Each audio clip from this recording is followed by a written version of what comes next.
ایک صاحب کا میسج آیا ہوا ہے جس میں انہوں نے لکھا ہے، السلام علیکم، بھاگے ہوئے انسان کو واپس بلانے کا وظیفہ یا تعویذ کوئی ایسے مجرب ہے، برائے کرم ارسال کرے۔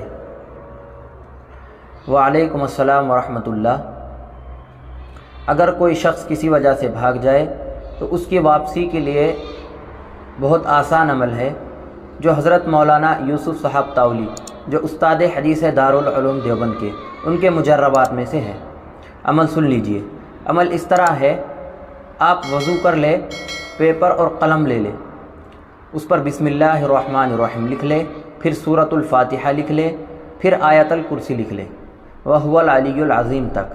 پھر اس کے بعد آپ کو اسکرین پر جو آیتیں نظر آ رہی ہے، ان آیتوں کو آپ لکھ لیں، اس کی اچھے سے تعویذ بنا لے، اور اس تعویذ کو آپ ایک پتھر پر رکھ لے، اس کے اوپر اور ایک وزنی پتھر رکھے تاکہ اس تعویذ کے اوپر وزن پڑا رہے، انشاءاللہ 7 روز کے اسی طرح اور ایک عمل ہے، جب فجر کی نماز کی سنت پڑھ کر آپ فارغ ہو جائے تو تسمیہ یعنی بسم اللہ الرحمن الرحیم اور سورۃ الفاتحہ 40 مرتبہ پڑھے، شروع آخر میں 11 مرتبہ درود شریف پڑھے۔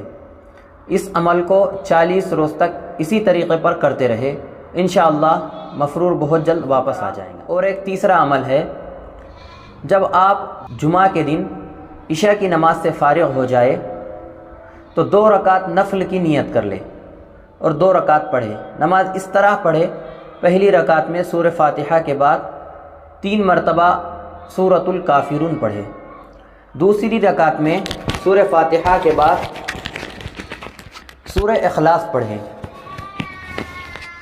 پھر جب آپ سلام پھیر لے تو 11 مرتبہ درود شریف پڑھ لے، اور 2000 مرتبہ مع بسم اللہ کے سورۃ الضحیٰ پڑھے، پھر 11 مرتبہ درود شریف پڑھے، اور بھاگے ہوئے شخص کے واپسی کے لیے دعائیں کرے اور آپ آرام سے سو جائے، انشاءاللہ چند روز میں بھاگا ہوا شخص واپس آ جائیں گے۔ اور ایک عمل ہے، آپ کسی بھی وقت 2 رکعت نفل نماز پڑھ لیں، اور جب نفل نماز پڑھ کر فارغ ہو جائے تو ایک آیت ہے، اس آیت کو آپ نماز پڑھنے کے بعد 119 مرتبہ پڑھتے رہے۔ وہ آیت یہ ہے،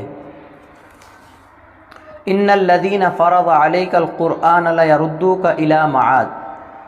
تو اس عمل کو آپ 40 روز تک کریں، 40 روز کے درمیان انشاءاللہ بھاگا ہوا شخص واپس آ جائے گا۔ جب بھاگا ہوا شخص واپس آ جائے تو اس عمل کو آپ چھوڑ سکتے ہیں۔ تو ان میں سے آپ کوئی بھی عمل کر سکتے ہیں، جو آسان لگے اس عمل کو کریں۔ اسی طرح کے آسان اور سہل وظائف کے لیے آپ ہمارے چینل کو سبسکرائب کریں اور شیئر کریں تاکہ جن لوگوں کو اس کی ضرورت ہے ان احباب تک بھی یہ ویڈیو پہنچے۔ السلام علیکم ورحمۃ اللہ۔